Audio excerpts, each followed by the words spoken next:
colaterais.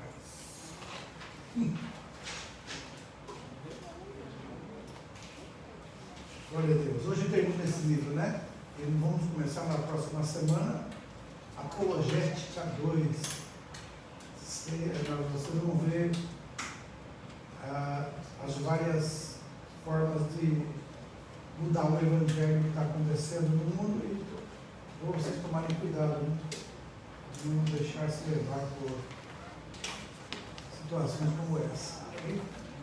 Vamos orar ao Senhor então. Pai querido e santo, nós te agradecemos mais uma oportunidade. Abençoa, meu Deus, esse momento que nós estamos nessa aula e aprendamos com a tua palavra o comportamento que devemos ter diante do mundo. No nome de Jesus, nós oramos e agradecemos. Amém.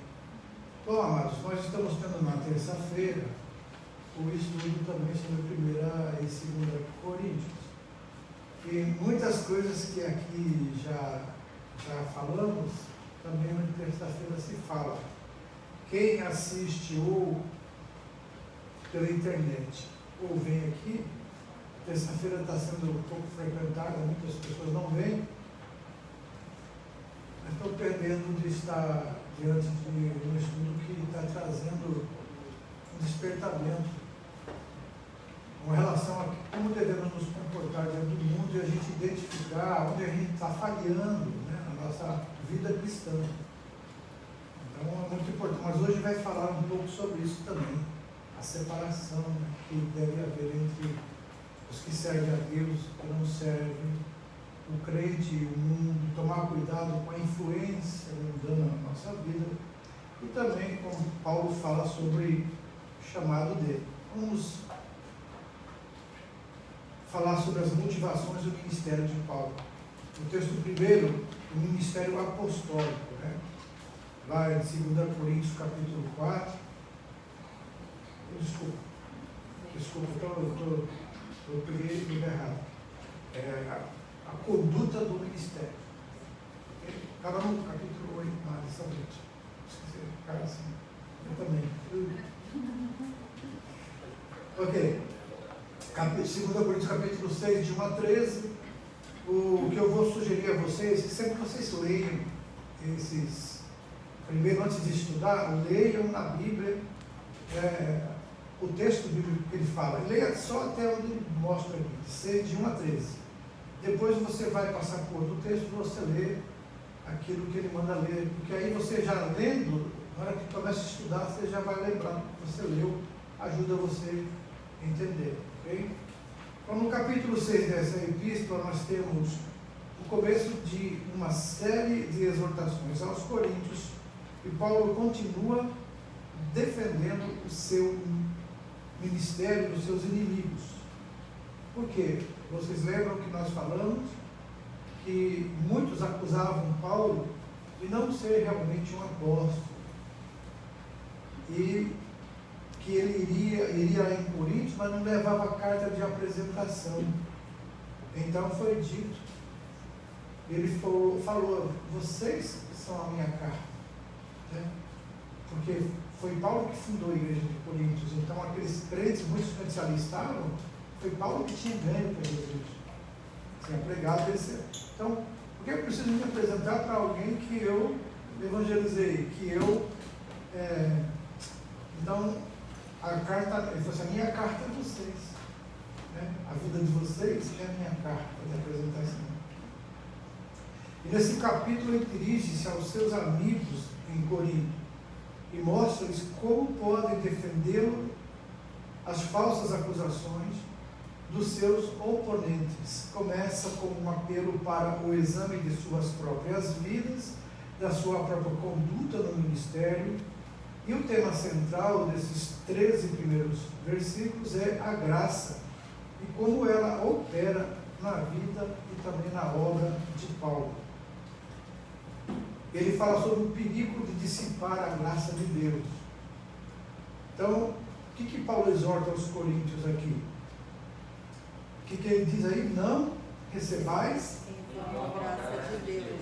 Então, vemos aqui que um cristão, ele pode recusar a graça de Deus. Tem muita gente que acha que a graça, ela é... ninguém consegue rejeitá-la.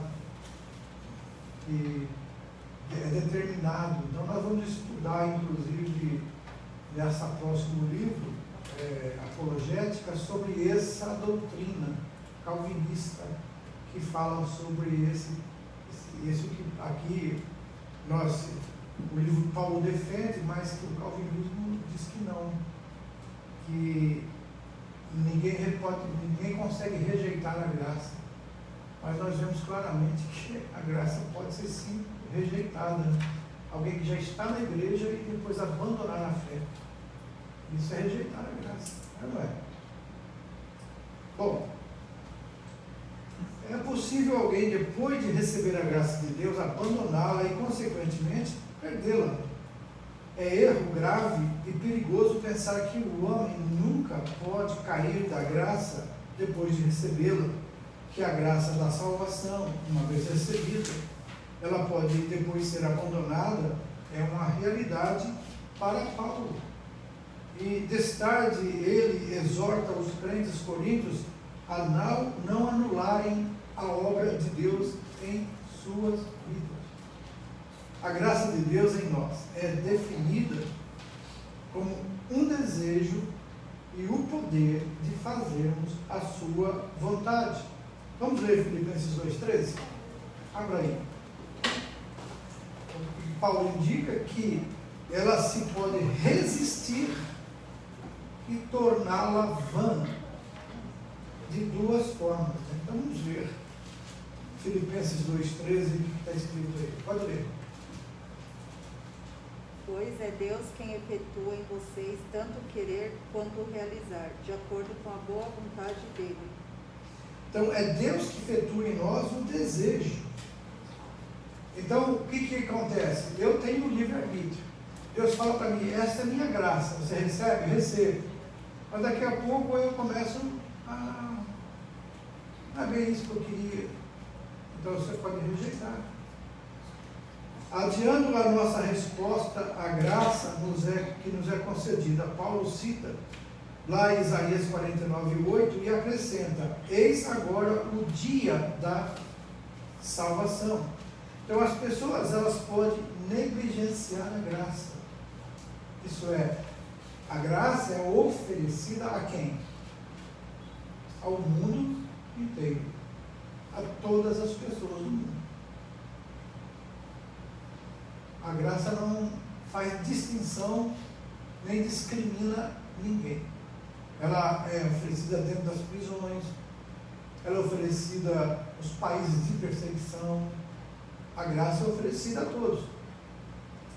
Agora, a pessoa pode negligenciar a graça que lhe foi ofertada, seja a graça da salvação, que é o desejo, o poder de receber a Cristo. Quem faz isso é o Espírito Santo.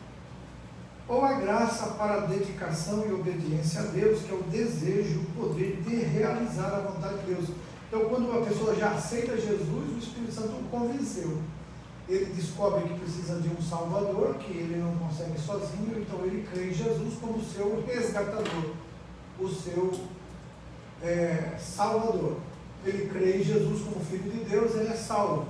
Agora, depois que ele é salvo, ele pode evitar de fazer aquilo que a graça lhe coloca, que é fazer a vontade de Deus. Tem crentes que estão na igreja, mas não fazem a vontade de Deus. Por quê? Porque querem viver agora os seus próprios caminhos, ou conforme a vida antiga. E se a obedecer a palavra de Deus para ele é difícil, então significa que ele não está sendo guiado pelo Espírito de Deus. Ele está sendo guiado pelas suas próprias vontades, a vontade da carne. Então o desejo do coração de obedecer a palavra dá ao Espírito Santo a liberdade de operar em nós o desejo de servir a Deus e buscar o Senhor mais e mais. Então essa graça, ela pode ser negligenciada, resistida e extinguida, se a pessoa não faz uso dela. O desejo e a capacidade concedida por Deus aumentará ou diminuirá. Então, de acordo com o quê? Com as nossas atitudes, nosso comportamento. Por isso que as cartas de Paulo aos Coríntios falam do comportamento do crente, que é o quê? A palavra demonstrada ao mundo. Né? O nosso comportamento fala quem somos. Né? Muito mais fácil você introduzir a palavra de Deus para alguém pelo seu comportamento, quando a pessoa vê que você está falando algo que você vive, do que você falar algo que você não está vivendo. Agora, ou vivemos de acordo com os dons que a graça divina nos oferece, ou ela já não tem mais sentido para nós e vai se tornar o quê? Vã, não tem nenhuma força mais em nós. E a conduta cristã, a maneira pela qual o crente abdica, isso é, o que é abdicar? Sabe o que significa abdicar? Não? Abdicar ou renunciar. Alguém abdica de um cargo, ele renuncia àquele cargo. Então, se você renunciar à graça, a pessoa abdica ou desiste, renuncia ao direito de experimentar os favores da graça de Deus, vivendo uma vida em pecado. Então, se a pessoa vive uma vida de pecado, causando escândalo, uma vida de contínuo pecado e de constante comunhão com o mundo, sem dúvida extinguirá o nosso interesse pelas coisas de Deus. E não há coisa que possa ser mais triste do que o estado do crente, que já não tem prazer na lei e nos assuntos de Deus.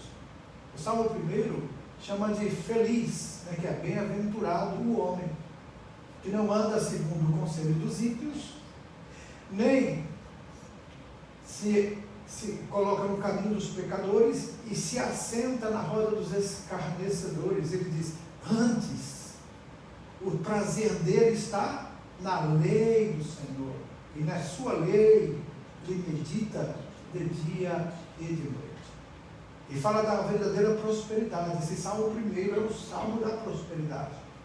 Aquele que obedece à palavra de Deus, ele é bem-aventurado, ele é feliz. Uma vida feliz com Deus, ou em Deus. Por quê? Porque ele tem prazer na palavra de Deus, ele tem prazer e nela medita. Você lê um texto bíblico, às vezes um versículo, você pode ficar o dia inteiro meditando naquele versículo, e aquilo ali vai te alimentando. Então ele fala: você é uma pessoa feliz.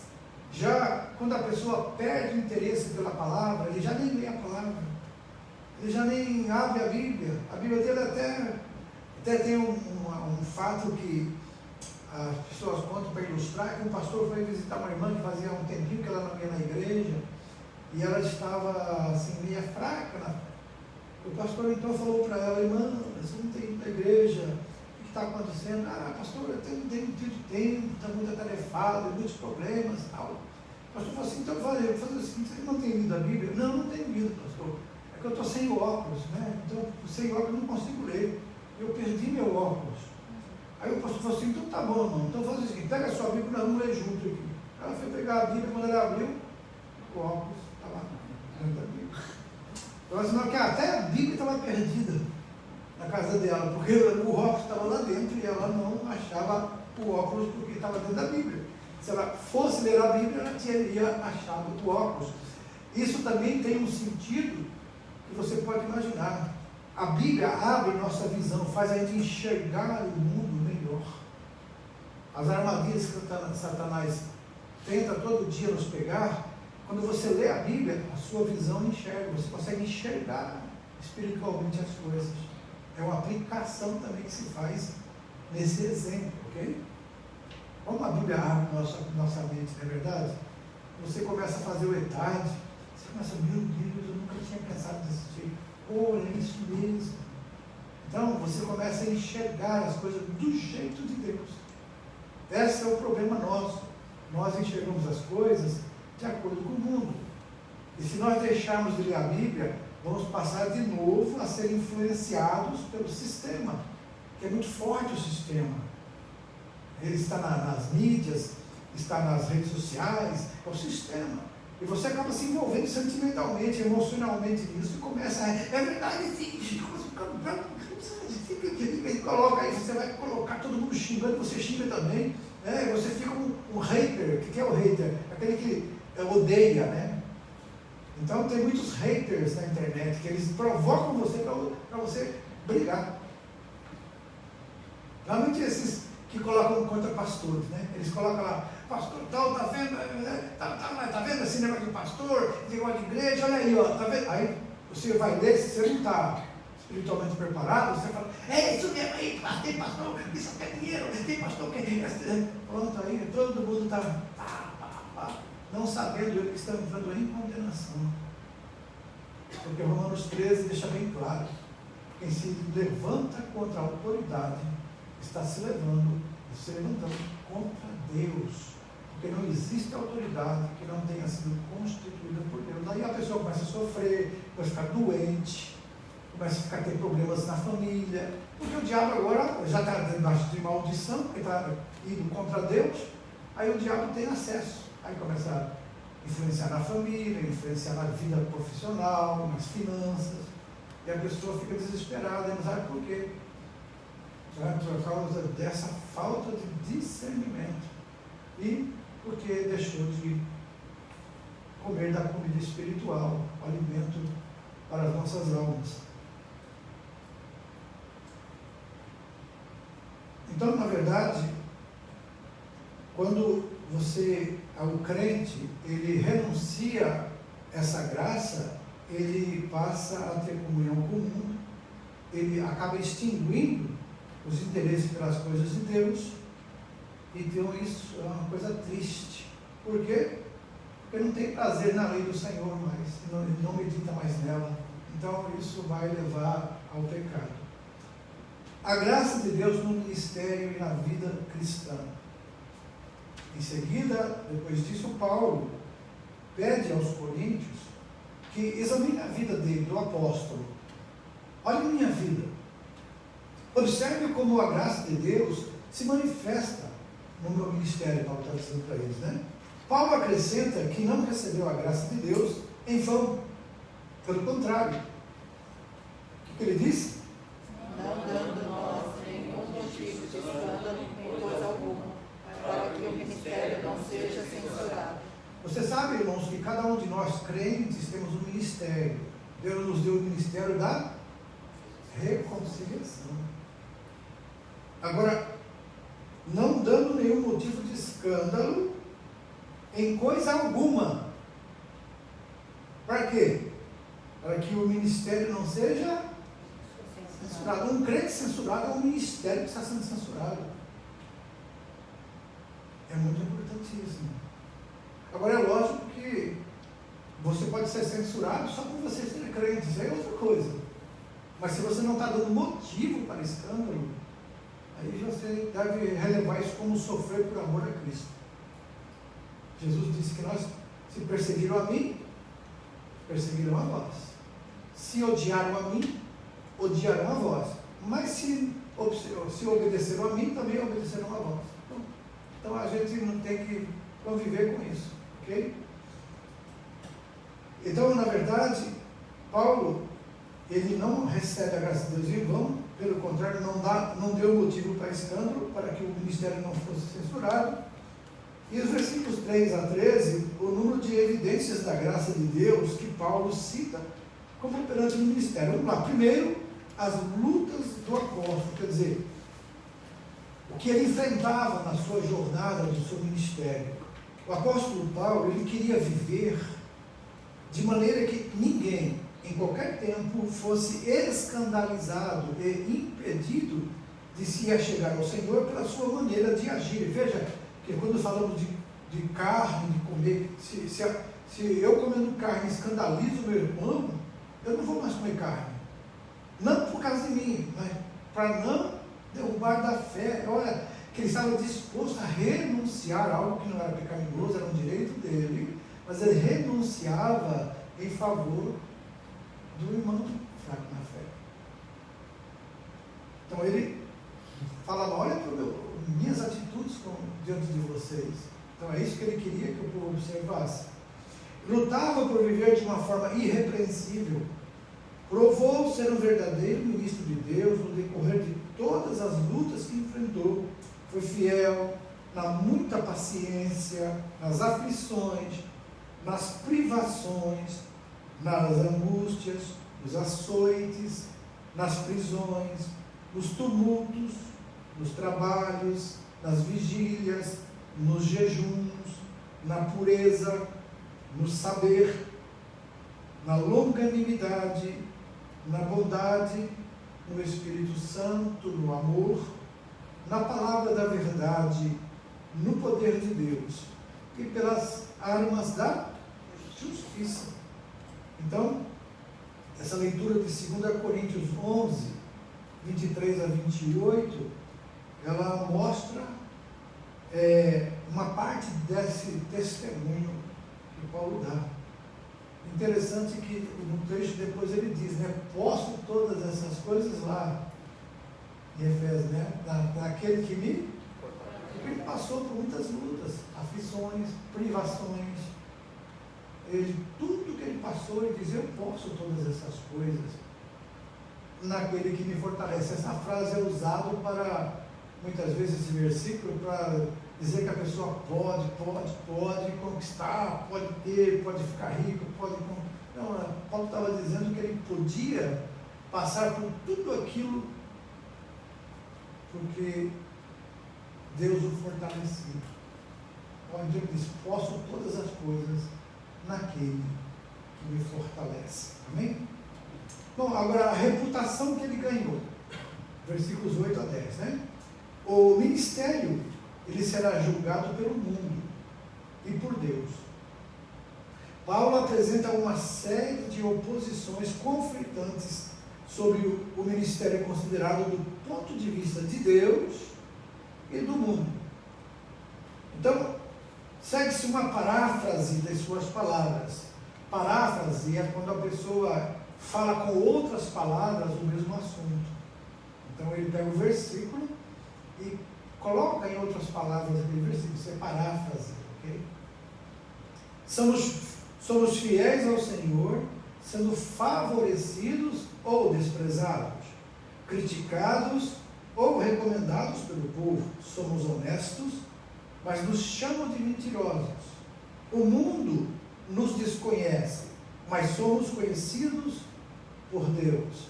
Embora nunca estejamos longe da morte, porém, eis-nos com vida. Quer dizer, sempre andando no perigo de morte, mas ainda vivos.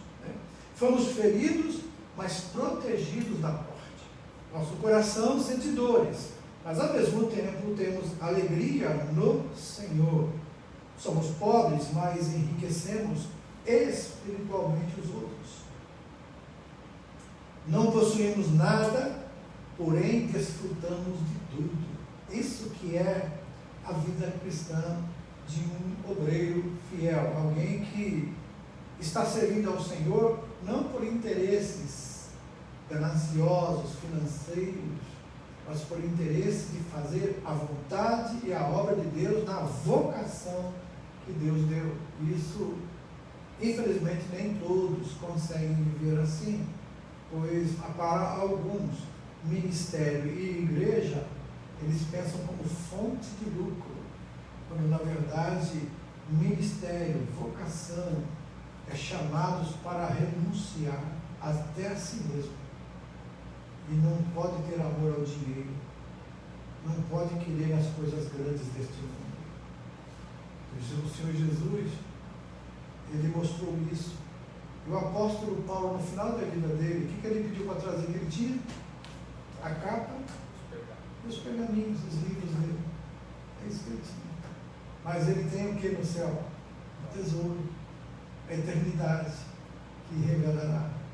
E Deus também pode nos abençoar aqui. Não é errado a pessoa querer prosperar, não é errado você querer se dar bem na vida, mas nunca isso seja colocado em primeiro lugar, como o primeiro ideal da sua vida. Nosso primeiro ideal é servir ao Senhor. O que nós precisarmos neste mundo, Deus nos dará. Mateus 6,33, Jesus falou: não se preocupem, busquem em primeiro lugar o reino de Deus e a sua justiça, isto é, viver uma vida justa, um comportamento de um verdadeiro cristão. Aí Deus te acrescentará tudo que você precisar. E muitos de nós vivemos isso, não é verdade? Muitos de nós vivemos isso. Tem duas moças aqui na frente que vivem isso. Elas estão sós, cuidando de filho, né? E Deus tem suprido. Né? Muitas vezes parece que não sabe de onde vem, de repente aparece. De repente alguma coisa acontece e Deus se mostra presente. Vale a pena ser fiel. Você nunca perde. As ofertas que o mundo dá são muitas.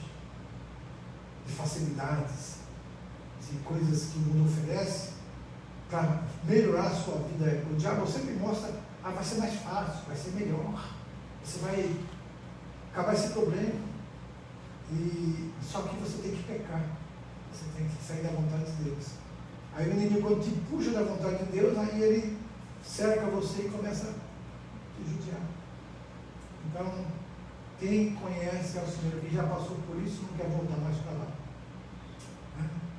Jesus falou que aqueles que serviriam a Ele de maneira nenhuma abandonaria e nem lançaria fora. Então, por essas palavras parafraseadas que nós vemos aqui, entende-se que o cristão, ele é observado do céu e da terra. Do ponto de vista da terra, o cristão é considerado pobre e burro, ou bobo, estúpido, sem inteligência, uma pessoa sem emoção. Mas do ponto de vista de Deus, ele é importante, rico e sábio. Aleluia. Então, o próprio Jesus falou sobre aquele rico insensato, né? Quando ele disse à alma dele: alma, tens bens para muitos dias, regala-te. Diz: louco, esta mesma noite perderão a tua alma. E o que você tem preparado, para que ficar? Né? Assim é aquele que é rico para com o mundo, mas não é rico para com Deus. Essa é a diferença. Você vê aí as duas igrejas do Apocalipse, Filadélfia e Laodiceia, duas últimas. A última, sou rico, não tenho falta de nada. A segunda, temos pouca força, é uma igreja pobre, pequena, tendo pouca força, você não negou meu nome e reteve a minha palavra. Jesus disse: por isso eu coloco uma porta aberta diante de você que ninguém pode fechar. Já na outra, que disse que era rico, não tinha falta de nada, o Senhor Jesus disse para aquele pastor: você é pobre, cego, miserável e nu. Eu recomendo que você compre de mim colírio para que vejas, e vestes brancas para que te vista. Senão eu virei e vou tirar o teu lugar. É a igreja mundana, é a igreja que deixa o mundo e coloca no coração do crente que para ser crente tem que ser rico, tem que ter posses, senão você não é abençoado. Aí a pessoa pensa que isso é riqueza, quando para Deus a riqueza é exatamente aquilo que a pessoa é dentro dela, com relação a Deus e a sua palavra. Então, assim, sendo a pergunta que todo crente deve fazer para si mesmo é: como Deus me vê? Não é algo muito íntimo, muito particular de cada um de nós. Como Deus me vê? Ele vê tudo, né? Ele vê nosso deitar, nosso levantar. Ele vê tudo. Como Deus está vendo a gente? Eu estou correspondendo à graça que me foi dada para agradar o Senhor? Ele me vê crescendo na vida de oração, na pureza, no amor, na vitória sobre as aflições da vida? Será que Deus está nos vendo assim? Para todo cristão, todo crente em Jesus, o cristão e obreiro de Deus, essas respostas têm que ser sempre sim, sempre afirmativa. Senão, eu vou colocar em nós aqui, eu me incluir também, a nossa vida é privada da graça, do querer e do poder divinos. Os nossos desejos serão carnais, nossas atitudes serão pecaminosas. Que nós sejamos encorajados pela obra da graça na vida do apóstolo Paulo e resolvamos que nessa semana, nesse dia e sempre, não poremos obstáculos à graça de Deus na nossa vida, mas que nos apropriaremos dela com todas as armas da justiça. Amém? 9:1, 2, 3. Meu Deus. O segundo texto fala base e propósito da separação. Em 2 Coríntios 6, 14 até o capítulo 7, versículo 1. Tendo falado do seu ministério sem mácula e provado, o seu amor para com os coríntios, Paulo agora está em condições de agora adverti-los quanto ao perigo do mundanismo com que se defrontam. Ele admoesta-os a sempre manter a distância que deve haver entre o modo de vida do cristão e do mundo. O apóstolo sabia que os coríntios viviam em um ambiente de paganismo e que corriam o perigo de se tornarem presas do mundanismo pecaminoso de então. Vocês que trabalham em fábricas, o ambiente é bem diverso aqui, né? Tem tudo de tudo. E as pessoas que estão ali são pessoas de várias estirpes da sociedade. Algumas são pessoas boas, são pessoas normais, outras são pessoas que vivem com problemas, pessoas às vezes são perigosas, pessoas tóxicas, só sabem reclamar, só sabem, sabe, tudo que sai dela é a boca fala do que o coração está cheio. Se você vai conversar com uma pessoa e só sai reclamação, é porque dentro dela está ruim a coisa. É preciso orar por essa pessoa. E essa pessoa, se ela for uma crente, ela tem que ler a Bíblia para sair dessa situação, que é uma prisão. Essa situação aprisiona a pessoa.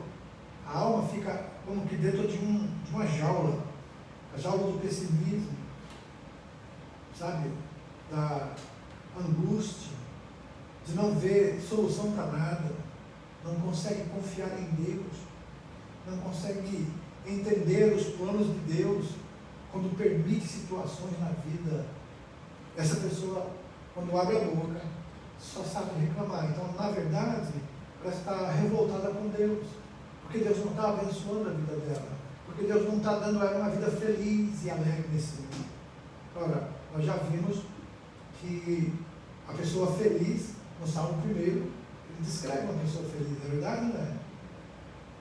Você é feliz se você não anda no caminho dos pecadores, não se assenta na roda dos seus escarnecedores. Antes, o seu prazer está na palavra de Deus e nela medita de dia e de noite. Há muitos problemas que seriam resolvidos na nossa vida se nós entendêssemos isso, se nós colocássemos em prática na nossa vida. A prosperidade era consequência da obediência. Se eu obedeço a palavra de Deus, consequentemente, eu serei abençoado, porque essa é a promessa de Deus. E Deus não falha em sua palavra, amém? Deus não falha. Ele é fiel. Então, esse mesmo perigo nos dias de Paulo, enfrentamos hoje. Vivemos em meio a uma sociedade controlada por Satanás. A descrença e a imoralidade. E a imoralidade está aumentando muito no mundo inteiro. O mundo está sendo preparado para que o anticristo governe. Então eles vão ter que se levantar contra tudo que se chama Deus. Hoje as pessoas estão tendo aversão pela Bíblia, aversão por família, estão sendo ensinados isso, inclusive, em muitas escolas. Se os nossos filhos, tanto em qualquer lugar do mundo, tem um professor que já tem ideologicamente estragado pela ideologia marxista-leninista, ele vai tentar induzir no seu filho, nos estudantes, o desprezo pelos pais, por autoridades e por família. E vão desprezar a si mesmos. Hoje tem homens jovens que estão reclamando porque são brancos. Eu sou branco. Você desculpa, viu? Se uma pessoa negra do lado dele, desculpa, eu sou branco. Sabe, isso é ruim. Se sente mal porque é diferente, quando na verdade o crente mesmo, nós não temos nenhum problema com qualquer cor. Nós vemos uma pessoa, não vemos a cor da pessoa. Não importa se é branco, negro, amarelo, azul, cor-de-rosa, é uma pessoa. Nós que temos Jesus, não fazemos acepção de pessoas, porque Jesus não faz. Mas o mundo está fazendo.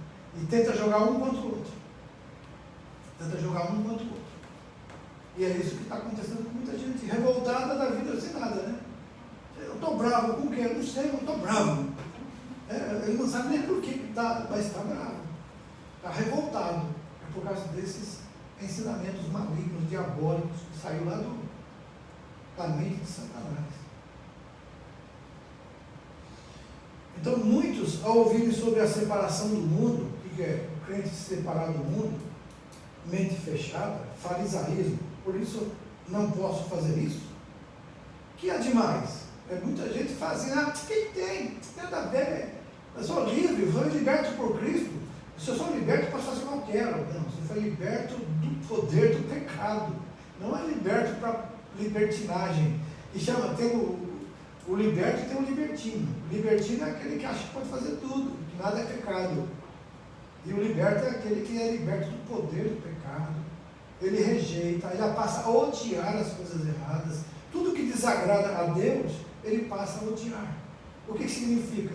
Que ele não vai querer pecar, não por causa das pessoas ou dele mesmo, mas porque ele não quer ofender o coração de Deus. Isso é gostoso da gente saber. Eu não quero pecar, por quê? Porque eu sei que não vou agradar a Deus, eu não quero ofendê-lo, porque ele é meu Salvador. Amém? O caminho da separação do mundo é o da plenitude da bênção de Deus em Cristo, conforme passamos a ver. Primeiro, qual é a separação do Antigo Testamento? Paulo tem em mente, o que ele tem em mente vai muito além do que qualquer situação local em Corinto. Ele trata-se de uma verdade fundamental, já exposta lá no Antigo Testamento, que revela a vontade de Deus para o seu povo, no trato de Deus com o seu povo. Seu anseio constante era de que fosse um povo para o seu próprio deleite e glória. O desagrado de Deus verifica-se no fato de que o povo não buscava essa privilegiada posição. Ao contrário, sempre se voltava para o mundo. A chamada de Deus, a separação e a consagração era incessante. A súmula do apelo de Deus, mediante o profeta Isaías, o que ele dizia? Retirai-vos, sai de lá, não toqueis coisa imunda, sai do meio dela, purificai-vos, vós que levais os utensílios do Senhor. Então quer dizer, é um povo santo, santificado, separado para Deus. E não pode um povo separado para Deus viver se deleitando com as coisas do mundo.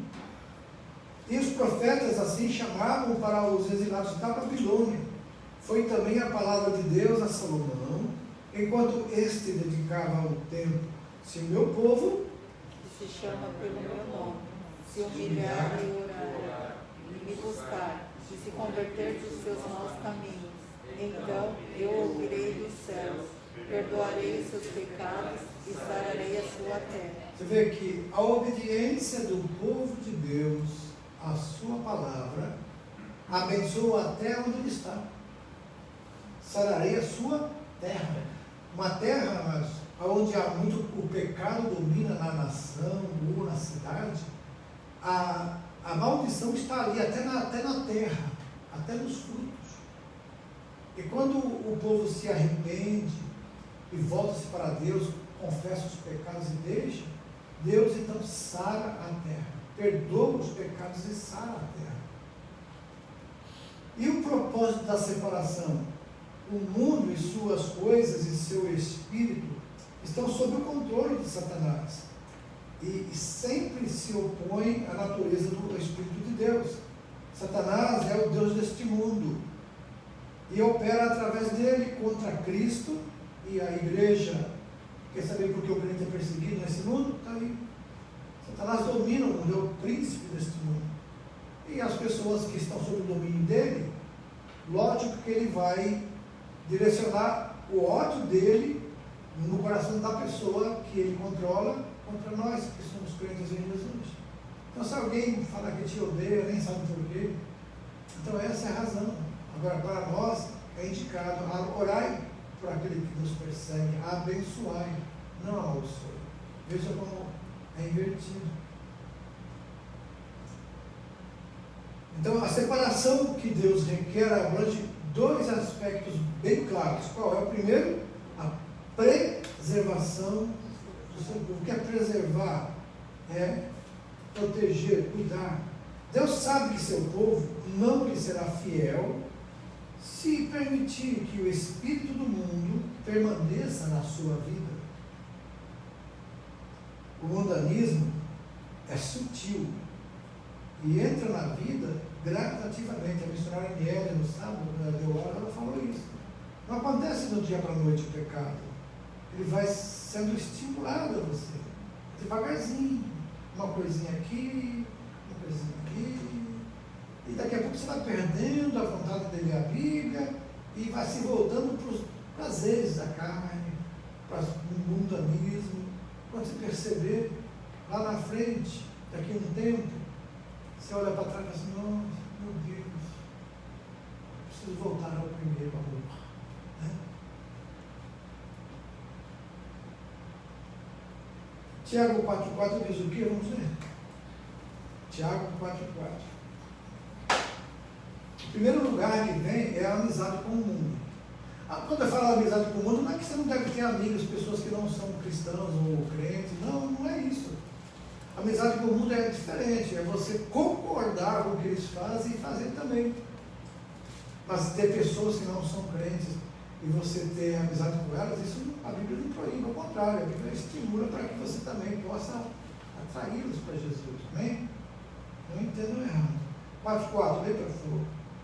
Adúlteros e adúlteras, não sabeis vós que a amizade do mundo é inimizade contra Deus? Portanto, qualquer que quiser ser amigo do mundo, constitui-se inimigo de Deus. Da amizade acaba vindo para o amor ao mundo. Uma amizade é uma coisa, amor é outra. Por quê? Vamos ler 2 João, 1 João 2, 15 a 17. 1 João 2, 15 a 17. Leia, por favor. Não ameis o mundo, nem as coisas que há no mundo. Se alguém amar o mundo, o amor do Pai não está nele. Porque tudo que há no mundo, a concupiscência da carne, a concupiscência dos olhos e a soberba da vida, não procede do Pai, mas procede do mundo. Ora, o mundo passa bem como a sua concupiscência. Aquele, porém, que faz a vontade de Deus permanece eternamente. Então, a primeira coisa é o namoro. Namoro está se conhecendo. Então, a pessoa vai ter amizade com o mundo, começa a participar e vai gostando. Aí gera o amor. O amor já é algo mais íntimo, já mais ligado, né? O amor, ele faz com que você se devote àquilo. Já a amizade ainda não. A amizade ainda está meio que assim, né? Pode romper a qualquer hora, mas o amor já é mais difícil. Então, cuidado com isso. Surge então depois do amor, se conformar com o mundo. Isso é, agora estou vivendo igualzinho. Então, tem crente que a vida dele e a vida de uma pessoa do mundo não tem diferença nenhuma. Tudo que as pessoas do mundo fazem, que é pecaminoso, ele também faz. Para ele não tem nada a ver. Vamos ler Romanos 12, 1 e 2.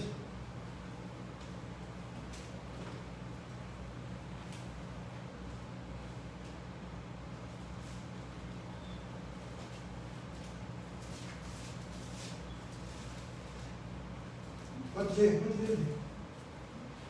Portanto, irmãos, rogo pelas misericórdias de Deus, que se ofereçam em sacrifício vivo, santo e agradável a Deus. Este é o culto racional de vocês. Não se amoldem ao padrão deste mundo, mas transformem-se pela renovação da sua mente, para que sejam capazes de experimentar e comprovar a boa, agradável e perfeita vontade de Os Deus. irmãos vão ver como a palavra de Deus, ela segue sempre essa mesma linha. Então, depois de terem sido dados esses passos, se amoldando ao mundo, se conformando, primeiro amizade, depois amor, agora se conforma, isso é, se adapta ao mundo. Isso acontece também nas igrejas. Tem igrejas que já estão conformadas, adaptadas ao mundo. Então, dentro dela não tem nenhuma diferença lá fora. Tudo que lá fora se faz, dentro da igreja também faz. A permissividade. Então, o crente perde a sua fé, ele adota os costumes mundanos e anda no caminho dos ímpios. A história de Israel apresenta irrefutáveis testemunhos desse perigo. E depois a exclusividade do seu amor. Deus, ele quer ocupar a totalidade do coração do homem. Coração dividido, ele acaba expulsando Deus. Porque Satanás, ele não pede licença, não bate na porta, ele age como ladrão, ele invade.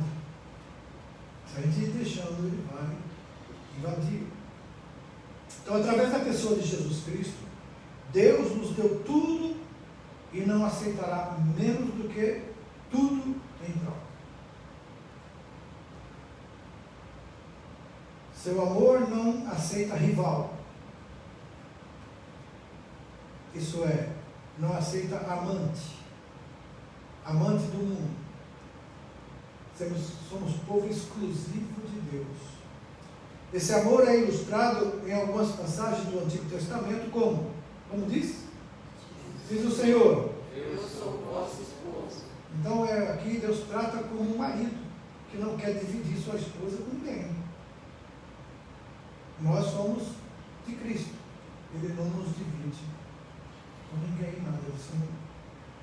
E Jeremias 3,14, Isaías 54,5 diz: Teu Criador é o teu marido. Então, esse amor nunca ficará satisfeito, a não ser com o nosso coração inteiro em troca. Então, quando o nosso coração é inteiro de Deus, todas as coisas passam a ser secundárias na nossa vida. Nossa prioridade é a vontade de Deus. Nossa casa, a prioridade é a vontade de Deus nela. Tudo que fazemos, Deus está em primeiro lugar. Isso é viver essa vida de quem pertence a Deus. E a pessoa passa, então a gente tem que se anular. Não, quando a gente se nega a si mesmo, como Jesus falou, a gente passa a ser a pessoa mais feliz da terra. Porque todos os nossos passos, desejos, atitudes e conquistas serão dentro da vontade de Deus. E Ele quer o melhor para nós. Ele disse através do profeta, eu sei os pensamentos que tem sobre vós. São pensamentos de paz, pensamentos de vida, o Senhor diz. Então vimos, portanto, que no texto está afirmado numa revelação do Antigo Testamento que é ratificada no Novo Testamento. O crente recebe a graça de Cristo. Essa graça, no entanto, pode ser dissipada e anulada caso ele se misture com o mundo. Vai chegar uma hora que Deus vai dizer, você tem que escolher. Pessoa, o marido fala para a mulher, a gente tem que escolher entre eu ou ele. Eu e o outro. É uma coisa triste de se ouvir, de se pensar, né? Então é isso que Deus olha para nós e pergunta: a quem você está desejando mais? Quem você está amando? Então, ou um ou outro. E vai chegar a hora que Deus vai dizer: então eu não quero mais você. Você pode viver sua vida, quer dizer, o resto de vida que você tem na terra, que por mais que seja, vai chegar a atingir aí 70, 80, 90 anos, vai ser canseiro, enfado, e a eternidade de sofrimento dor, né? 9, 4, 5 e 6, 7. O princípio e a promessa da separação, lá em 2 Coríntios 6, 14 e 18. A gente viu no texto anterior que a separação do mundo é o princípio fundamental da comunhão entre Deus e o seu povo, Israel. Deus já separou Abraão, né, lá da sua terra, da parentela dele, que era um povo pagão, que adorava ídolos. Deus tirou Abraão de lá, Abrão, né, que chamava-se, e disse: farei de você uma nação para mim, o meu povo, vocês serão uma nação santa. O que é santa? Uma nação separada para mim. Então nós hoje, como filhos de Abraão pela fé, nós somos santos, separados para Deus, não podemos nos misturar. E toda vez que a gente acaba se misturando com o mundo, acontece esse problema na nossa vida, porque o inimigo, ele tem ódio de nós, porque somos o povo de Deus. E se a gente não se apegar a Deus, o inimigo nos quer nos destruir todo dia. Então, os cristãos, no novo povo escolhido de Deus, o cristão ele é restaurado do cativeiro, da corrupção do pecado, por meio da morte de Cristo. São membros de um sacerdócio real, né? 1 Pedro 2,9 diz: vocês são um sacerdócio real, nação santa, povo escolhido de Deus. É bem claro ali que Pedro fala. E são os novos vasos do Senhor. Vasos de barro, mas o que está dentro de nós é precioso. Permanece, porém, o mesmo perigo. O povo de Israel, o povo de Deus, por meio do descuido e da comunhão com o mundo, o povo de Deus, né? No caso nós, agora também podemos retornar ao cativeiro do pecado e, portanto, ser abandonado por Deus. Na verdade, não é ser abandonado por Deus, é nós que abandonamos Deus. Deus nunca nos abandona. Deus pode rejeitar, mas não abandonar. Nós estamos tão longe de Deus que ficamos infelizes, porque não sentimos mais a sua presença, né? A vida que o salmista diz no Salmo 51, torna a dar-me a alegria da tua salvação. O que tirou a alegria da salvação do coração de Davi? O pecado.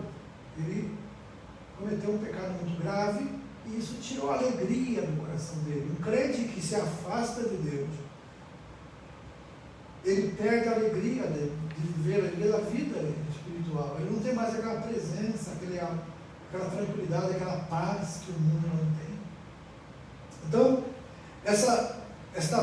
em vista disso, né, Paulo agora faz o seu apelo, apresentando 2 argumentos para a realidade dessa separação entre a igreja e o mundo. Qual é o primeiro apelo? Paulo começa o quê? Argumento de julgo desigual. O que é julgo desigual? Não dá para juntar.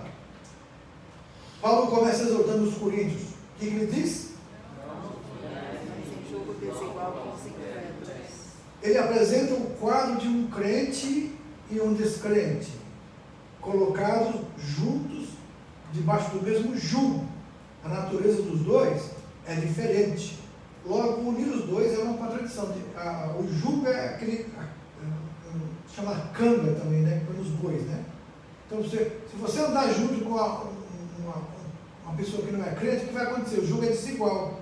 Então, um vai querer ir para cá, outro vai querer ir para lá e fica aquela briga. Uma hora você vai ter que optar, ou segue ele ou segue a sua vida. Então o jugo desigual é isso. Até um puxa, o outro não quer puxar, o outro atrasa, né? Na vida do crente, muita amizade com o mundo e com pessoas que não são crentes, e aquela amizade de compartilhar a vida comum dela e vivendo o que ela vive, também fazendo o que ela faz, acaba trazendo esse problema, jugo desigual. A pessoa fica desequilibrada, não está bem nem com Deus e não está bem com o mundo também, está dividido. É inadmissível, então, um cristão que queira comungar com qualquer pessoa que se oponha ao Senhor a quem o crente serve. Podemos pensar em exemplos nos quais pode ser aplicado o princípio da separação, como casamento, namoro, amigos, iniciação religiosa, sociedade secreta, sociedades no comércio e na religião falsa. Relacionamentos como esses devem ser evitados, porque isso significa unir-se a quem não quer amar nem obedecer a Cristo. A Bíblia não condena o contato com pessoas não crentes, mas sim a comunhão com eles. Tem que beber com eles, tem que ir para lugares impróprios com eles. Tem muitos crentes que têm os amigos da fábrica, e tem aquelas saídas deles que eles fazem de vez em quando. Como é que chama isso? Aquelas... Hã? Isso.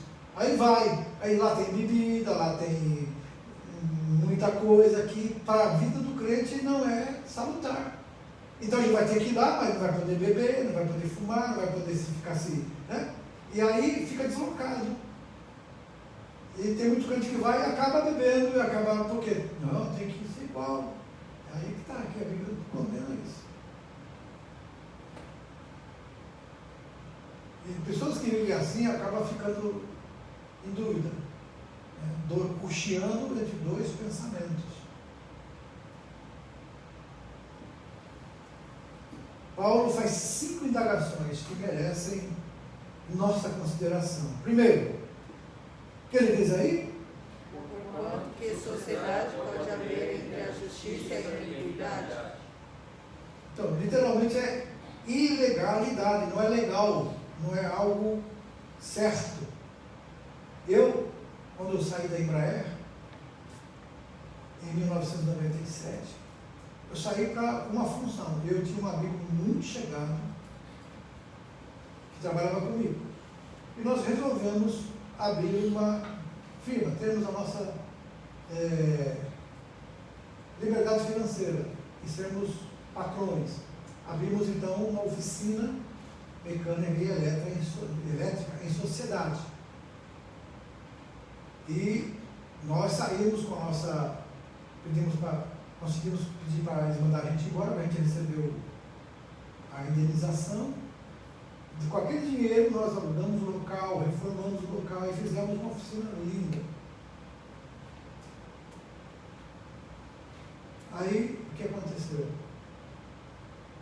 Foi 10 anos de sociedade. Eu nunca consegui levar ele para a igreja e nunca consegui conquistá-lo para Jesus. Ao contrário, havia sempre algumas desconfianças, alguns problemas. E um dia ele falou para mim: Inácio, o meu Deus é o dinheiro. E o meu trabalho é a minha religião. E não deu certo. Ele um dia chegou para mim e falou: não está dando certo não, você deve estar me passando a perna. Porque Deus está me prosperando. Eu da oficina, eu abri uma loja de peça, abri outra oficina. Então eu tinha 2 oficinas, agora uma loja de peças de automóveis. Então eu estava... E ele achou que eu estava roubando de alguma forma. Agora, só que ele usava 2/3 da oficina, eu usava só 1/3. A parte que eu fazia era a parte elétrica dos automóveis. E tinha peças que eu vendia. E ele usava 2 boxes da oficina.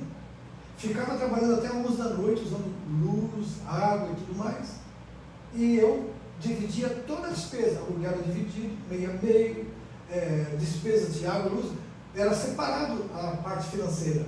O que entrava na parte mecânica era dele o que estava na parte elétrica era minha. Então não tinha o que dar errado, certo? Racionando, não tem como dar errado uma coisa que está tudo separado. Se você trabalhar mais, você vai ganhar mais. Se eu trabalhar menos, eu vou ganhar menos. Aí o problema de cada um. E eu não ficava à noite, porque eu saía para ir para a igreja, saía às 6 da tarde, eu fechava o vizinho e ia embora. E ele, trabalhando tanto, não prosperava. E ele achou que eu estava levando ele alguma coisa. Então, acabou não dando certo, eu teve que separar, perdi além de perder a sociedade, perdi a amizade com ele, porque ele não quis mais conversar comigo. Os filhos dele chamavam a minha esposa de tia, porque tinha dado aula para eles na escola. Então a gente se conhecia assim, de uma amizade de manada. Só que tanto é que hoje lá alguém já veio falar para mim aqui no Japão, pastor, vou fazer uma sociedade aí com uma pessoa e tal, eu queria que o senhor orasse. Assim, eu não oro. Eu não oro porque não vai dar certo. Não, mas é uma pessoa legal, uma pessoa fiel. Assim, eu sei, eu conheço isso, eu já vivi isso. E biblicamente está aqui, amados. Entendeu? Eu fui contra a palavra. E por isso que eu tive que aprender sofrendo. Não adianta fazer a sociedade. Mas a pessoa honesta, esse meu colega era honesto, é uma pessoa boa família. Tinha tudo para não dar errado. Mas aqui está que sociedade há entre aquele que serve a Deus e não serve. Entre o crente e o ímpio. Não tem. Aí a pessoa quer, mas pastor, eu vou dar o dízimo da minha parte. Assim, não é isso, querido. Não é isso. Não vai dar certo. Eu vou orar por uma coisa que eu sei que não vai dar certo. Eu não quero fazer isso. Você pode fazer por sua conta, mas eu não vou orar. Por quê? Porque eu sei que não vai dar certo. É bíblico. Não vai dar certo.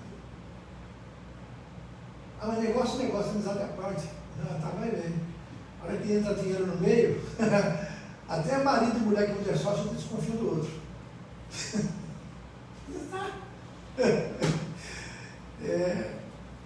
Então não tem como você dizer, mas não tem mais. Ou é, ou não é. Então, 5 indagações que ele faz.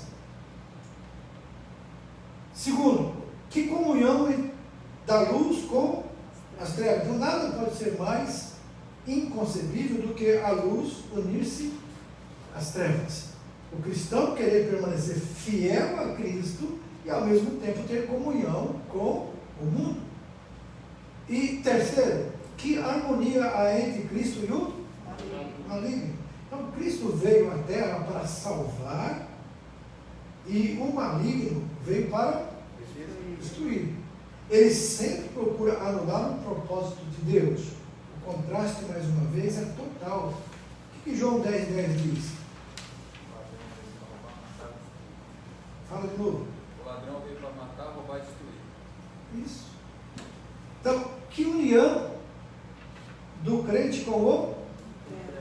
A vida do descrente, ela é centralizada no seu eu.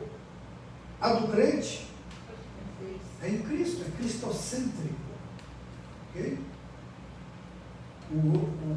A pessoa do mundo é antropocêntrico. É o homem no centro, o eu. Ok? Então, o tesouro do descrente está na terra. O do crente, no céu. Os bens do descrente estão neste mundo. O crente está no... Lembra que Jesus ofereceu para o jovem rico? Pega essa riqueza que você tem, vende, dá aos pobres, e vem e segue, porque eu vou te dar um tesouro no céu. Ele trocou o tesouro no céu para continuar com o tesouro na terra. E onde está o tesouro dele hoje? Então o crente busca a glória de Deus. E o descrente busca o quê? E 5. Que ligação há entre o santuário de Deus e os ídolos? O seu corpo é templo do Espírito Santo. O templo era no Antigo Testamento o lugar de habitação de Deus entre seu povo. O judeu preferia morrer a ver o templo profanado, muito mais do cristão, que ele é o templo de Deus. Então lembre-se disso. o seu corpo, tanto do homem como da mulher, não é para ser colocado em primeiro ponto, não é para provocar outros, principalmente mulher que veste roupas sensuais, ligadas e tão justas, que atrai o olhar das pessoas para ela. Você está expondo o quê? O templo do Espírito Santo ao mundo para provocar desejos maliciosos? É muito sério isso. Eu, uma vez, uma jovem estava com uma roupa sensual e até mesmo escrito coisas assim incríveis, que era uma marca que estava surgindo, que Sex Machine. Eu falei, minha irmã, você sabe o que significa isso? Não sei, comprei. Você está dizendo que você é uma máquina de sexo. E todo mundo que está vendo você está lendo isso. Isso é verdade? Ela falou, não, Deus me livre, então. Você vai continuar usando essa roupa? Ela falou assim, aí o que eu faço? Eu vou dar para alguém, não. Se não serve para você, vai servir para alguém? Eu creio que você devia desfazer essa roupa aí e dar um jeito nela. Põe para limpar o chão, para alguma coisa assim. Vocês entendem, mas? Porque eu vou usar uma camiseta assim, você quando vão comprar essas camisetas, cuidado com o que está escrito em inglês, pega o seu telefone ali e traduz aquilo ali para ver, que às vezes você está comprando uma propaganda que está se expondo, né, às pessoas. Né? Então, na verdade, não há ligação do santuário de Deus com o mundo. E o nosso corpo é o quê? Templo do Espírito Santo. E agora, o argumento baseado também na promessa. Paulo, ele confirma que está dizendo mediante uma citação lá de Atos, em Isaías 52, 11, Ezequiel 37, 27, e 2 Samuel 7, 14, que diz que para ele é a autoridade absoluta. O que ele diz? Por isso, retirai-vos do meio deles, separai-vos, diz o Senhor, não toqueis em coisas impuras, e eu vos receberei, serei vosso Pai, e vós sereis para mim filhos e filhas, diz o Senhor Todo-Poderoso. Você entende? Isso aqui não vai mudar. Essa verdade absoluta da palavra de Deus não vai ser flexibilizada para se adaptar ao mundo. A Bíblia manda a gente se conformar com o mundo? Não vos conformeis com este século, mas transformai-vos pela renovação do vosso. Então você perceba que muitas vezes nós estamos flertando com o mundo, com essas coisas. A separação aqui, ela é evidenciada e é essencial, né? Para recebermos o quê? As bênçãos de Deus e termos essa comunhão com Ele. Então, às vezes a gente está reclamando de falta de comunhão com Deus, não está sentindo a presença dEle. Será que não é alguma dessas coisas que está acontecendo com a gente, que a gente está perdendo essa comunhão? Então, o que quer fazer? Você quer ter comunhão com Deus? Rejeita isso. Dê prioridade a Deus e acabou. Então, vemos que a recompensa da separação é termos o próprio Deus e com toda a sua proteção e cuidado paternal. Quer dizer, quando você resolve, decide separar-se das coisas do mundo que estão atrapalhando sua comunhão com Deus, Deus vai te dar toda a proteção, esse amor paternal. E que vergonhoso é que inúmeros crentes sejam amantes dos prazeres desta geração, que pratiquem os métodos mundanos nos negócios, vivam em comunhão com os incrédulos, de modo que Deus não pode operar neles. São crentes que trocam a glória e os benefícios de Deus pelas coisas desta vida e que preferem o prazer passageiro do mundo ao tesouro celestial permanente. Paulo exorta os fiéis a renunciarem tudo que no corpo e no espírito é contrário à nossa justiça em Cristo, e quanto a nós, pregadores do Evangelho, devemos pregar a separação entre o crente e o mundo e os seus males, e nada de meio termo nesse assunto. O que é meio termo? Mas não é bem assim, eu acho que não tem problema. Então, ou é ou não é. Deus não divide você com o mundo, nem com pessoas do mundo. A gente tem que optar. Só que o que aguarda a gente lá na frente é muito terrível. Então é bom ficar em coisas eternas do que com coisas passageiras. 9, 8, 10. 9, desculpa. 10, 11. Os motivos e as responsabilidades da separação. Primeiro, o versículo abaixo, vamos ler? Tendo, pois, ó amados, tais promessas, purifiquemo-nos de toda impureza, tanto da carne como do espírito, aperfeiçoando a nossa santificação. Então, o que ele mostra aqui nesse versículo?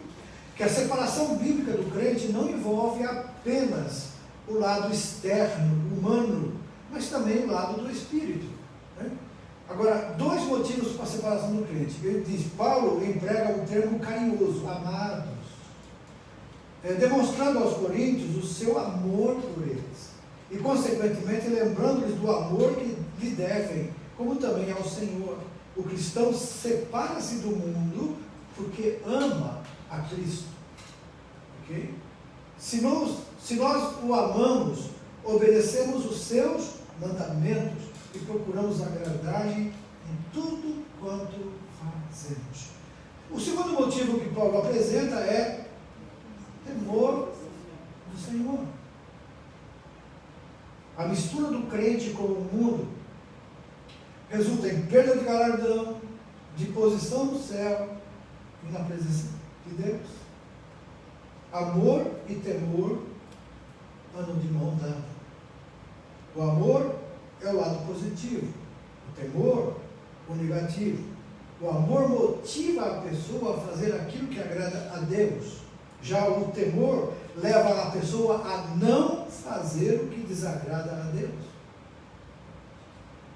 Então o temor, na verdade, é obediência, gera obediência. Um não age sem o outro. Então, a responsabilidade. Devemos purificar-nos de toda impureza e aperfeiçoar a nossa santificação. Purificação, quanto ao lado negativo, deve ser constante na nossa vida. O que ele diz? Assim mesmo guarda-se contaminado do mundo. Tiago 1,27. O cristão santificado sabe que existem coisas às quais sempre dirá não. Recusar-se-á a envolver-se em qualquer coisa pecaminosa. Resistirá à tentação. Sempre estará oposto a tudo que não agrada a Deus. E não deverá haver qualquer capitulação. Isso aqui que é capitulação. Não deve haver qualquer... se entregou, foi levado para capturou. Deixou-se vencer. O propósito não é somente purificar-nos, mas também chegarmos a uma santidade positiva, até que agrademos ao Senhor em pensamentos. Porque, amados, o pensamento é gerado em nós pelos desejos do coração. Quando o coração está puro, os pensamentos ruins são rejeitados.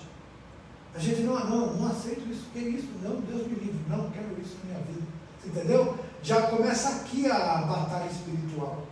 Né? Começa no espírito mesmo. Então você rejeitando isso, já é uma vitória.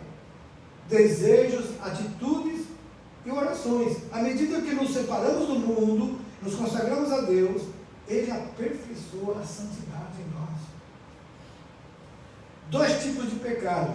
Paulo menciona. Qual que é? Primeiro, pecado da carne. São pecados cometidos por meio de ação que requer o uso do corpo. Já o pecado do espírito, qual que é o pecado do espírito?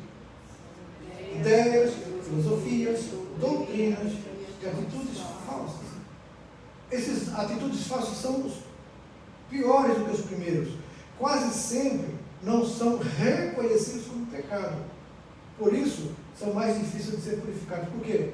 Fica na mente, mas eu não falei, mas eu nem falei.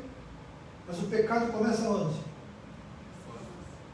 O pensamento. Você pensou o mal de alguém, você já pecou. Depois fazer o mal já é uma atitude só de colocar visível aquilo que já estava lá dentro. Então eu tenho que me purificar primeiro aqui dentro, para que eu não venha cometer coisas que sejam vistas externamente. Porque Deus observa o homem, olha a aparência, mas Deus vê o coração. Logo, ser separado do mundo não é somente conformar-se com a vontade de Deus nos atos externos, mas também ser purificado de más atitudes, maus desejos do coração e da mente. Não somente viver separado do mundo, mas também viver em harmonia com a vontade de Deus e o seu amor. É submeter-se em todos os momentos, dar-lhe glória e dedicar-se à sua causa. Isso importa em recusar tudo que venha perturbar e interromper a comunhão de Deus conosco. Tem 7 observações práticas que Paulo faz aqui. Primeiro, os desejos do mundo. A maior tentação sempre virá logo através do quê? Os desejos. Então, o espírito guerreia contra a inclinação da carne, que o mundo é satânico e oposto a Cristo. Okay? Então, toda vez, lembra que eu falo que a alma é um pêndulo em nós? Se a alma pender para o espírito, nos leva à vida. Se a nossa alma pender para a carne, os pecados, as coisas pecaminosas que a carne deseja, leva à morte. E é isso que Paulo diz aqui. Os desejos do mundo, o prazer do mundo, a maior tentação sempre virá através disso. Então, o espírito guerreia com essa inclinação da carne, os prazeres sexuais ilícitos, o materialismo quanto à riqueza, grandeza, poder, fama e glória humana devem ser rejeitados. E o prazer do mundo, o mundo está sempre buscando o prazer. Pouca coisa existe sobre renúncia e sacrifício por amor ao próximo. O cristão, ele deve vigiar para não ser envolvido na busca do prazer que não agrada a Deus. Coisas como pornografia, bebedice, carnaval, etc. Festas mundanas. Não devem jamais manchar o espírito do cristão, o qual deve testar-se e perguntar a si mesmo se sente prazer no pecado e na iniquidade, inclusive através de olhar e de ouvir com prazer as coisas que o mundo oferece. Então, está vendo? Às vezes nem está praticando, mas só de gostar daquilo que está vendo, já se torna um pecado. Por isso que ele tem que examinar a si mesmo. Por isso que a Bíblia diz, examine-se, pois, o homem a si mesmo. Vestir-se como o mundo.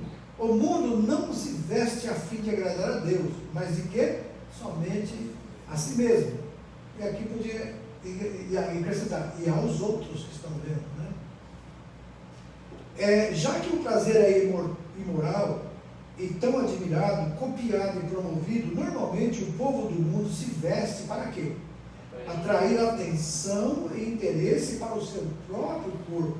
O cristão não deve aceitar ou aderir a essa prática. Pelo contrário, suas roupas devem ser modestas e decentes, nunca por meio para atrair a atenção para o seu corpo. Não significa ir a outro extremo do legalismo, porque isso prejudica o evangelho também, né? Se vestir demasiadamente também, anda arrastando a roupa no chão, anda coberto, só está por burca, né? Ninguém, igual exigido das mulheres muçulmanas. Mas se vestir com pudor, com modéstia, com trajes honestos, né? Que é coisa que agrada a Deus. E pensar como o mundo cristão deve rejeitar as vãs ideologias, os conceitos puramente humanos, bem como o modo de pensar do mundo ímpio. as falsas filosofias, tais como o humanismo, e tudo quanto ela acarreta não deve ser aceitas, inclusive a ideologia comunista. Tome cuidado com isso. O socialismo e o comunismo são anti-Deus. Tá? Todo socialista ou comunista, ele não crê em Deus e tem ódio das coisas de Deus. Agir segundo o mundo. O cristão não procura louvor, glória, honra e posição da maneira como o mundo faz. Pelo contrário, procura servir a Deus com humildade e desse modo Deus o abençoa segundo a sua vontade. Atitudes mundanas, orgulho, autossuficiência, rebeldia e desrespeito aos pais e às autoridades nada tem como cristão. Métodos do mundo. Os métodos pecaminosos do mundo usados por alguns crentes para atingir seus propósitos incluem mentira, enganar, logro é enganar, né? Lograr, falsificação de informações e a autoexaltação. O verdadeiro crente não age dessa maneira. E a seguir, algumas perguntas que o crente deve considerar para determinar o que é ofensivo a Deus ou não. Por exemplo, o que penso, digo ou faço? Primeiro, contribui para a glória de Deus? Tem a aparência do mal?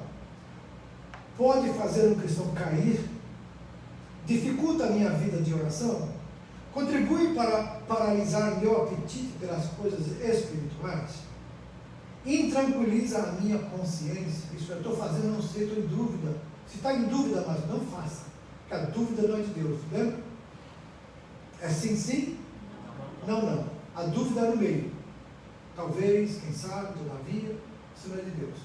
É maligno, animal é diabólico. Aprova algo que Cristo morreu para desfazer. É motivo de vergonha se vier a público e no juízo final? Sabe, se isso de repente aparecesse como se você estivesse sendo filmado. Olha aqui, ó. Será que você se sentiria à vontade de ver que todo mundo está vendo o que você estava fazendo? Todas as práticas aqui assinaladas devem fazer parte naturalmente da vida do cristão, sem redundar em grande sacrifício pessoal, mas em crescente santidade. Então, 9, 12, 13, 14 e 15. Paulo agora mostra alegria pelo arrependimento dos coríntios. Ele fica feliz quando ele ficou sabendo que os crentes que receberam a carta, a primeira epístola dele, receberam e obedeceram, voltaram às práticas, né? E por quê? Ele foi consolado com a chegada de Tito. Tito chega dando a ele essas notícias. Ele disse que enquanto Tito não chegou, ele estava morrendo dentro dele, isso é, ansioso, angustiado por saber como será que foi o efeito dessa exortação que eu dei para eles. Eu falei para eles que eles estavam com tantos problemas, eu corrigi, mandei até tirar um da comunhão da igreja, que estava sendo um incesto que estava acontecendo dentro da igreja, que é um jovem lá que estava tendo relação com a madrasta dele, e ele manda tirar ele da comunhão da igreja, depois entrega a Satanás para que ele se arrependa. Ele se arrepende, ele fica sabendo que o jovem se arrependeu, ele diz, olha, coloca na comunhão, que bênção que ele se arrependeu, né? Volta ele então para a comunhão da igreja. Então esse é o consolo, o conforto que ele sentia, porque os coríntios receberam e obedeceram o que ele tinha escrito, né? A obediência dos coríntios fosse consolo do coração. Todo pastor, amados, fica feliz quando ele percebe que a igreja está recebendo as exortações, o consolo, o conforto, com alegria, estão obedecendo. Por quê? Porque orai pelos nossos pastores, obedecer a eles, porque eles zelam pelas vossas almas. É isso que o pastor faz, né? E o consolo pela recepção de Tito, que ele também recebeu bem a Tito, né? E a conclusão ele diz, uma lição predomina nesse texto, o regozijo do obreiro do Senhor quando o seu povo anda em obediência à palavra, e o pesar quando esse mesmo povo se desvia da retidão. Esta é sempre uma marca do verdadeiro homem de Deus. Vemos fatos semelhantes na vida de Moisés, quando ficou pesaroso diante da rebeldia do povo de Israel. Jeremias derramou lágrimas por causa do pecado pecado e da dureza do coração do seu povo. O próprio Jesus chorou, porque os judeus rejeitaram a salvação. Paulo, conforme vimos aqui em outras passagens, revela o mesmo espírito de pesar ou alegria, de acordo com a situação do povo de Deus. Examinemos-nos a ver o que temos feito no sentido da alegria ou pesar em relação à vida do povo de Deus, e sentimos intensa perturbação e tristeza e até preocupação quando devemos o povo de Deus sendo levado para o pecado, para a dúvida ou para a falsa doutrina. Se não, precisamos voltar e renovar nosso amor por Deus, pelo seu povo e pela nossa vocação. Glória a Deus, né? 9, 16, 17, 18, 19, eu tenho 2, 17 aqui. Tem 19 aí? O livro aqui está errado. 12 vezes 17. E texto 6, princípio da promessa divina sobre a contribuição financeira. Aí já muda o assunto aqui, né? Nessa aula a gente vai ter um pouco mais de tempo, porque na outra vai ser mais rápida, né? O capítulo 8 e 9 tratam de uma oferta que Paulo estava levantando entre as igrejas gentias para os cristãos próprios de Jerusalém. Então veja bem, esses dois capítulos fornecem princípios e promessas relacionados à contribuição cristã. Para animar os coríntios a contribuir, Paulo apresenta as razões a seguir. Primeiro, o exemplo dos crentes lá da Macedônia, que eram pobres, né? E viviam um período de tribulação severa, profunda pobreza, mas mesmo assim anelavam e até imploraram para colaborarem com o sustento dos santos em Jerusalém. Lembra que os irmãos que lembram do tempo que houve a crise aqui no Japão em 2008, né? Quando muita gente foi mandada embora e perdeu-se muita coisa, nós falamos, nós não vamos parar de contribuir com a Índia, porque se nós aqui estamos ruins, imagina a situação deles lá. E graças a Deus, amados, foi um período de grande crescimento na igreja, porque nós continuamos a enviar dinheiro para eles, e Deus abençoou a igreja de uma forma que os irmãos prosperaram na crise. Esse é um segredo que só aquele que obedece à vontade de Deus vai viver. E nossa igreja aqui hoje ainda é abençoada por isso. E quantas igrejas ainda fecharam por causa da pandemia? Nossa igreja não teve problemas. Graças a Deus que ela continua obedecendo a Deus e abençoando os pobres. E esses crentes, eles contribuíram de modo sacrificial acima das suas posses, voluntariamente e insistentemente, com muitos rogos, e não buscavam os seus próprios interesses. Eles deram-se a si mesmos e deixaram-se dirigir pela vontade de Deus. E esses são exemplos de Cristo. A Paulo, então, ele lembra agora a generosidade da graça de Cristo ao deixar de lado sua glória com o Pai, se humilhou por amor a nós. Fez-se pobre a fim de que fôssemos ricos espiritualmente e infinitamente mais ricos do que tudo o que reconhecemos como riqueza terrena.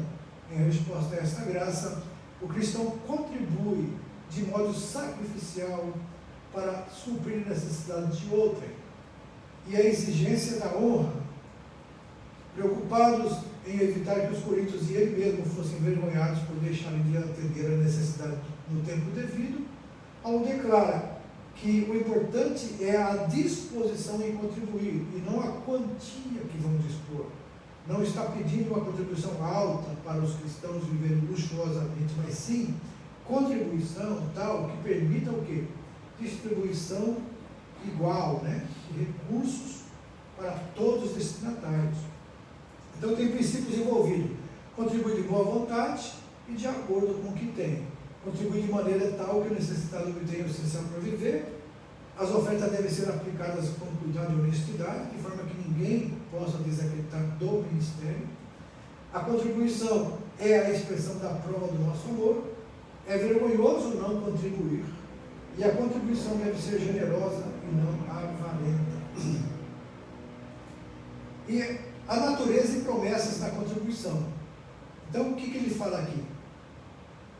9,6. A contribuição não deve ser vista como perda daquilo que é nosso, mas pelo contrário, que é uma semeadura. Então, aquele que semeia muito, muito vai colher. O que semeia pouco, pouco também vai render, né? O que semeia pouco, pouco colherá. Semeia muito, muito colherá. Então, vai depender da nossa condição do coração. Eu quero ofertar, eu quero abençoar a igreja do Senhor. Eu quero abençoar os irmãos. Nessa pandemia, quantos irmãos foram abençoados com o dinheiro da igreja, recursos da igreja e dos irmãos? Quantas cestas, quantas compras foram feitas? Então, por isso que a igreja é abençoada, porque um se preocupa com a situação do outro, né? A própria natureza tem registrado. A contribuição não deve ser vista como perda daquilo que é nossa semeadura, que retorna, né? Agora, princípios extraídos da natureza divina, Deus ama aquele que dá com alegria e tem prazer nele, isso é, Deus vai te abençoar. Você teve o coração aberto. Você viu que Jesus falou da velhinha lá? Ela pôs 2 moedinhas do gasofilaço no tempo. Jesus falou, está vendo lá? Aquela mulher deu mais do que todo mundo. Porque ela só deu 2 moedas, não. Ela deu tudo que ela tinha, isso é, seu sustento. Ela fez um sacrifício, né? Doou confiando na provisão do Senhor. Então, Jesus falou que Deus observa isso aí. A nossa oferta Deus observa. E é importante quando você der ter aquilo, conforme a sua prosperidade. Ok? Princípio extraído da natureza cristã.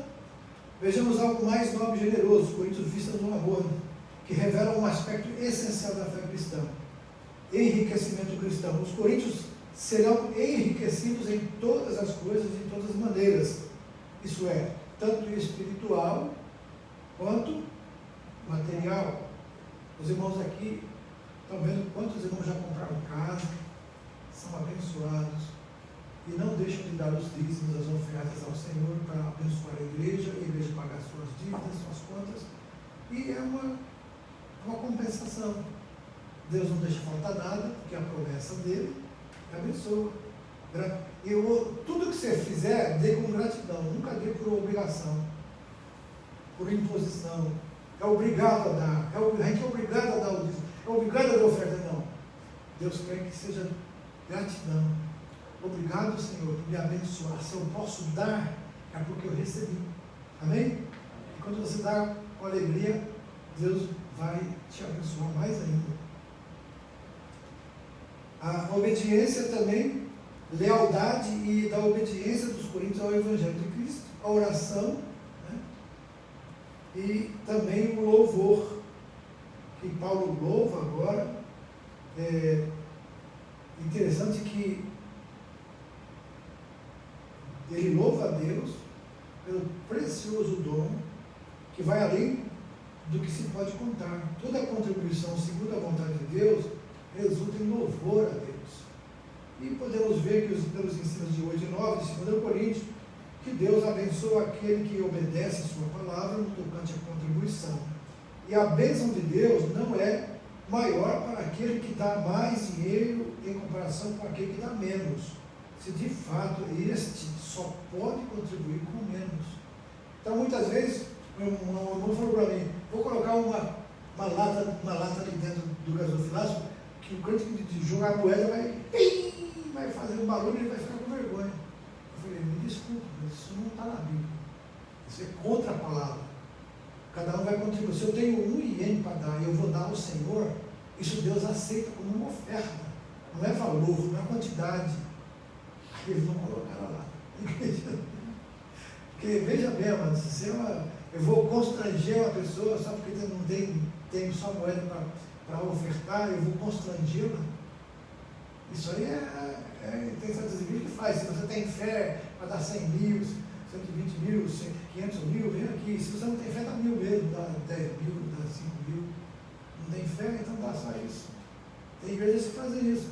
Graças a Deus aqui nós não falamos em dinheiro, amém? Falamos em ofertas e dízimos. Aí cada um contribua conforme está na sua possibilidade e a seu coração ao Senhor. Amém. 9:20, 21, 22, 23, 24. Esse aqui, como que é? Por que vocês fizeram E?